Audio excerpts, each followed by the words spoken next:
안녕하세요. 올가교육 분당 수뇌본원에서 고3 여러분들과 함께 2022 수능까지 달려나갈 페이스메이커가 되어드릴 저는 강사 임혜림입니다. 올 한 해 어떻게들 보내셨나요? 흔히들 2020년은 빼앗겼다 라는 말씀들을 많이 하시던데요. 여러분들에게만큼은 머리에는 지식이, 몸에는 의지가 담기는 한 해가 되었길 진심으로 바랍니다. 아직 잘 모르겠다고요? 벌써 고3이 되었는지 아직 실감이 나지 않으신다고요? 괜찮습니다. 지금까지 더 힘찬 도움닫기를 하기 위해서 열심히 땅을 팠다고 생각하시고 저와 함께 출발하시면 됩니다. 고2 내내 내신 공부하느라 수능에 대한 감이 떨어졌어요 하는 분들도 많이 계실 것이고, 2022 수능 이것저것 많이 바뀌었다는데 뭐가 뭔지 하나도 모르겠어요, 벌써부터 걱정이 태산이에요 하는 분들도 많이들 계실 겁니다.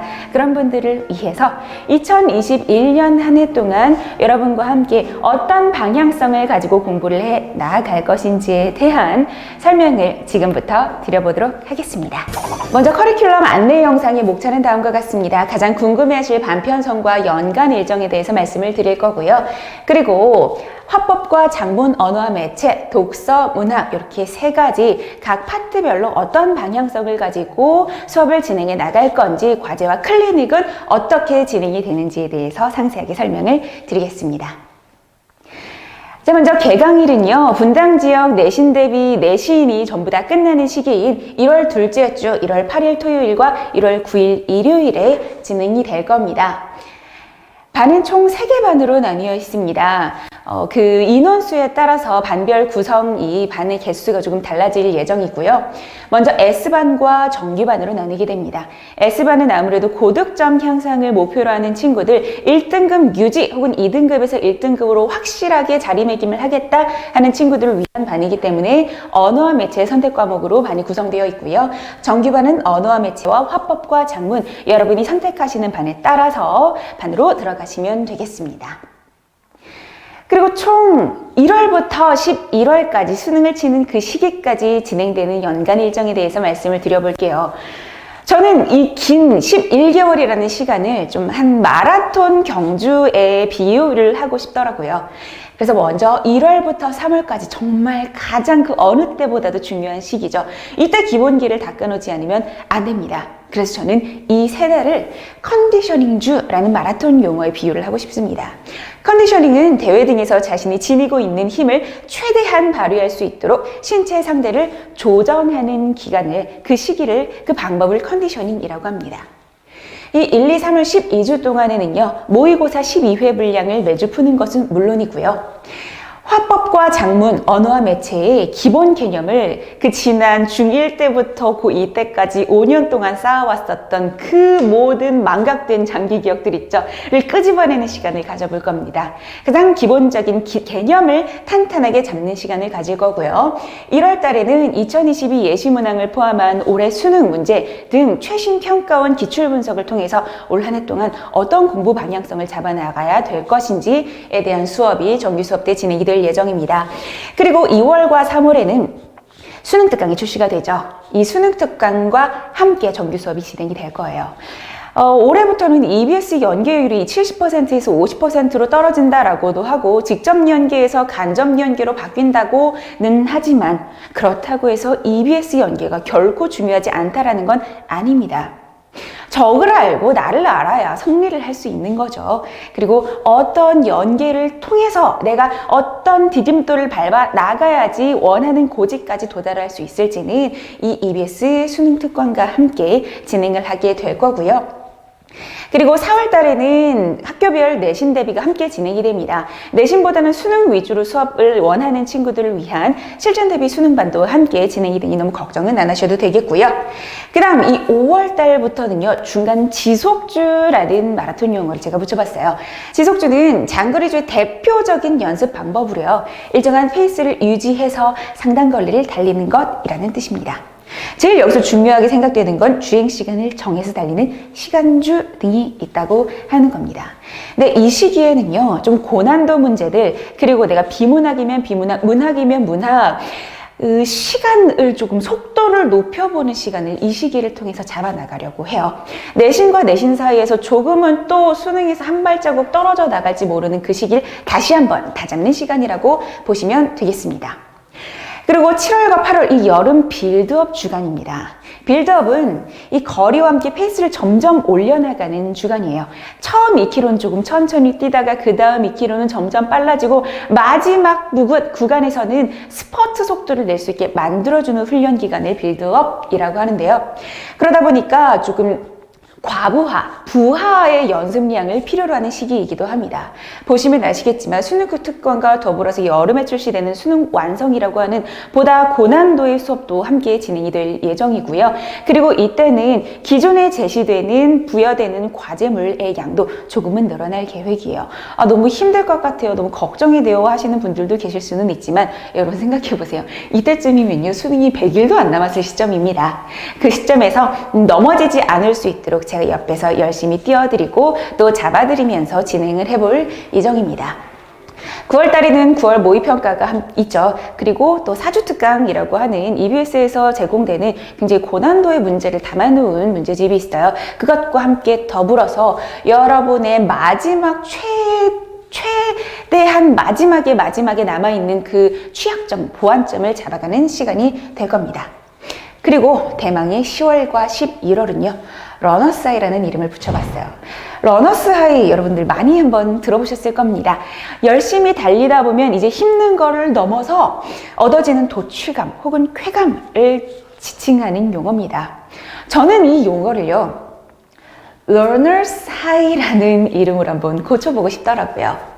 열심히 지금 10달 동안 10달 동안 공부해왔던 국어 실력을 지금부터 마음껏 뽐내고 자신감을 뿜뿜할 시즌입니다. EBS 연계 내용들을 총정리를 할 시간이 되겠고요. 최종 기출 마무리 분석과 더불어서 클리닉 시간과 정규 시간을 통해 봉투 모의고사를 가지고 여러분의 실력이 어느 정도까지 도달을 했는지 이제 내 실력은 이 정도가 되었구나 한번 채점할 때마다 설레는 기분을 느낄 수 있는 그 시기를 이 시간에 선사를 해드리겠습니다. 자, 그러면 이제 본격적으로 그럼 각 과목들은 어떤 방향성을 가지고 수업이 진행되나요? 라는 질문에 대한 답을 드려볼게요. 2022 수능에서 가장 관건이 되는 변환점은 뭐였죠? 네, 바로 선택 과목이 생긴다라는 거였습니다. 언어 매체 그리고 화법과 작문이죠. 어떤 것을 선택하세요? 라고 섣불리 제가 대신 선택을 해드릴 수는 없어요. 왜냐면 아시다시피 개별적인 성향과 학습 성취도에 따라서 여러분들이 직접 선택을 하셔야 합니다. 물론 어떤 선택이 더 좋을지에 대한 조언과 선생님이 함께 고민은 해드릴 수 있으니까 고민되는 점이 있다면 고민하지 마시고 항상 저한테 오시면 되겠고요.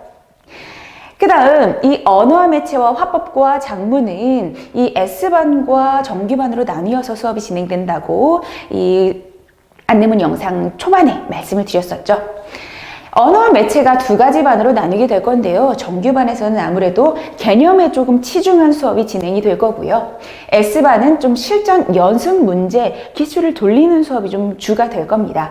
물론 마지막 주가 넘어가게 되면 여름 이후에 되면은 거의 비슷한 속도의 수업 진행이 될 겁니다.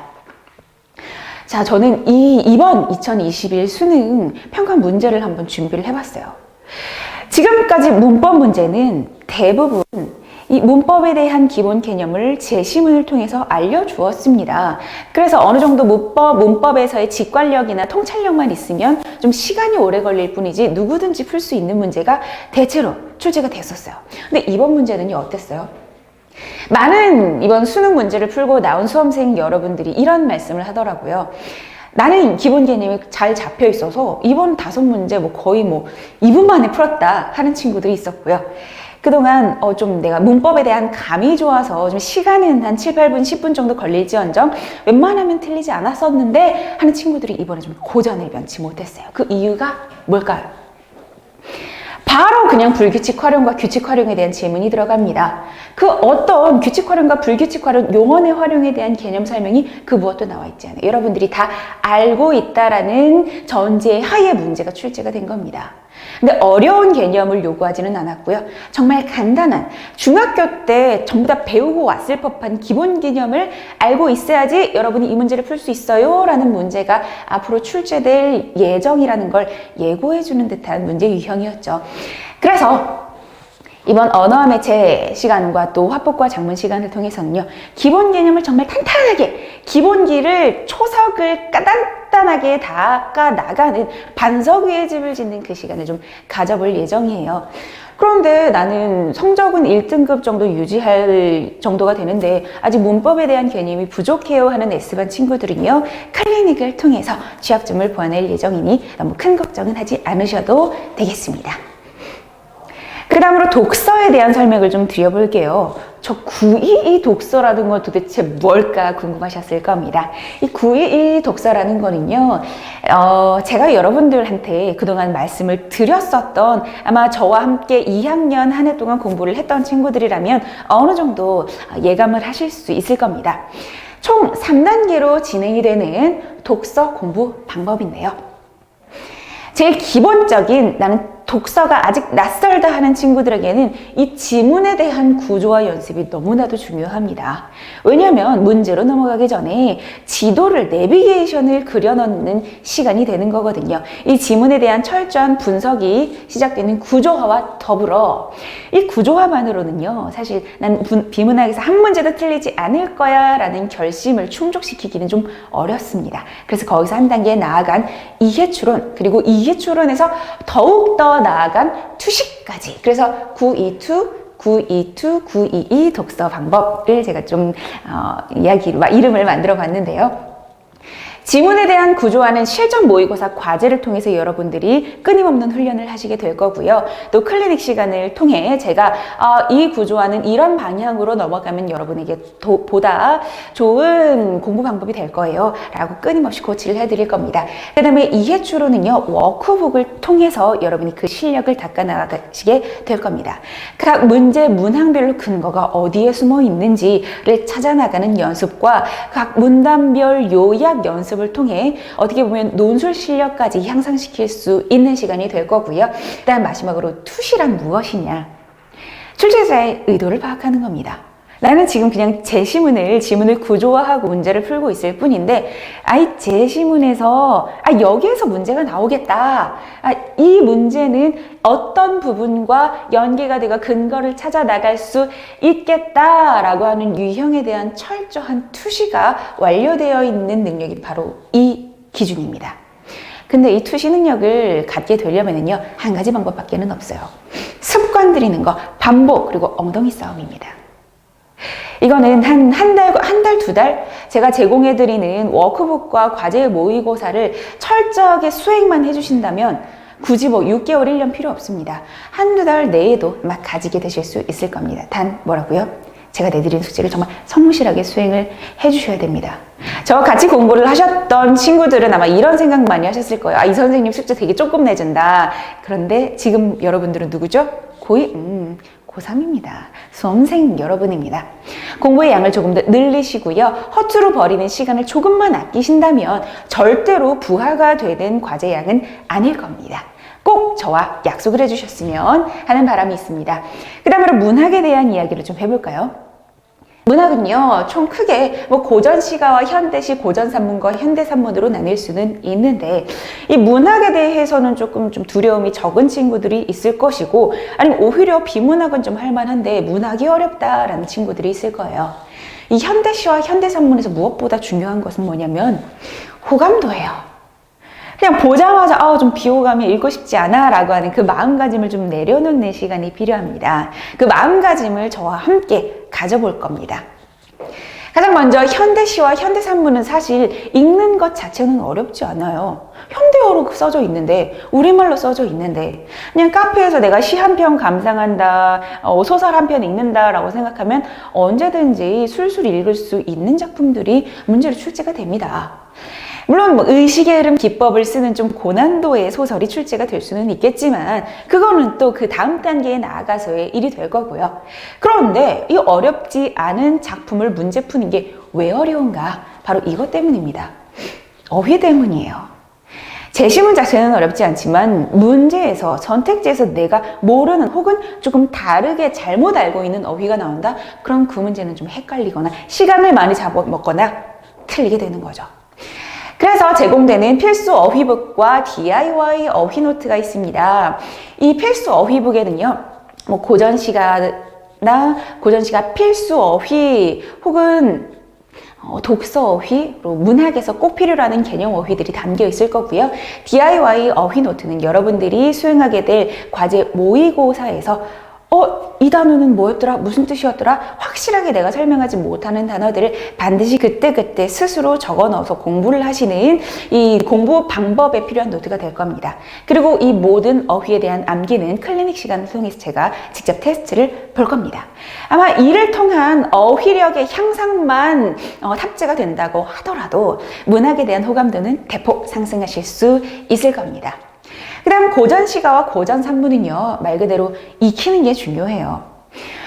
고전 문법 같은 경우에는 현대어풀이가 써져 있기라도 했어. 근데 고전시가나 고전산문 소설은 어떤가요? 도대체 이 사람인지 저 사람이 저 인물인지 혹은 이 어휘는 도대체 무슨 뜻인지 사자성어는 왜 이렇게 많이 나온지 하는 생각을 많이 하셨을 겁니다. 이도 가장 기본 베이스가 되는 초석은 물론 어휘입니다. 고전시가 필수 어휘 120개, 여러분들 저와 함께 외웠던 것들 있죠. 혹은 저와 함께 처음 만나게 되는 친구들도 이 시간을 통해서 가장 기본적인 해석에 필요한 어휘들을 함께 암기하게 될 거고요.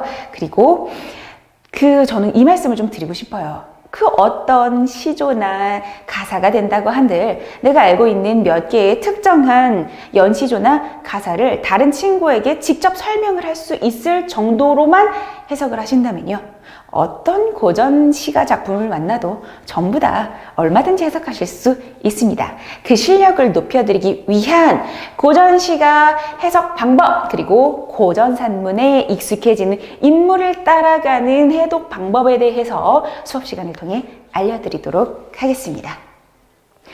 자, 그럼 남다른 과제와 클리닉에 대해서 설명을 해드릴 시간이죠. 과제는요, 저는 인터벌이라고 하는 마라톤 용어를 좀 가지고 와봤어요. 인터벌이란 일정 거리를, 일정 속도로, 일정 간격을 두고 반복해서요, 부하와 휴식을 교환 반복함으로써 속도와 지구력을 높이는 훈련 방법입니다. 이 말인즉슨 반복과 그리고 습관이 그 무엇보다도 필요한 과제를 여러분께 부여를 해드릴 예정이라는 뜻이겠죠. 절대로 적지 않을 겁니다. 먼저 자체 제작해서 여러분께 배부가 되는 정규 교재를 통한 수업 때 나가는 과제물, 그리고 EBS 연계에 되는 수능 특강과 수능 완성 등 EBS 교재에서 배부되는 과제물이 매주 부여가 될 겁니다. 가장 중요한 부분이라고 볼 수 있죠. 실전 모의고사 과제집. 먼저 12주 분량의 과제집이 여러분께 부여가 될 거고요. 매주 한 회 풀어나가면서 시간을 주고 풀어보고 내가 어느 부분에 취약한지를 매주 확인을 해보실 거고요. 그리고 이 모의고사에 실려있는 비문학 지문들을 통한 워크북 역시 따로 배부가 됩니다. 이를 통해서 922, 구조화와 이해추론, 그리고 투식까지 가능하게 되는 끊임없는 워크북, 적지는 않지만 그렇다고 해서 과부하가 되는 양도 아닙니다. 여러분을 한 단계 업그레이드, 아니 두 단계, 세 단계 업그레이드 시켜드릴 워크북 과제까지 배부가 됩니다. 여기서 끝이면 참 좋겠지만요. 필수 어휘북과 DIY 어휘북은 여러분들이 만들어 나가셔야 되는 어휘북이기 때문에 무엇보다도 자기주도적 학습이 중요한 어휘 노트라고 보시면 되겠고요. 마지막으로 개별 클리닉 과제입니다. 개별 클리닉 과제는 나는 좀 고전 시가가 부족해요, 나는 좀 문법이 부족해, 문법 개념이 부족해요 하는 등등 어떤 개별로 필요한 분명 분야가 있을 겁니다. 그 분야에 맞추어서 따로 교재를 선별해서 여러분께 배부가 되는 과제가 되겠습니다. 마지막으로 클리닉에 대한 설명을 좀 드려볼게요. 클리닉은 평일 중 주말에 진행되는 정규 수업 외에 추가적으로 무료로 진행이 되는 서비스 클리닉이라고 보시면 되겠습니다.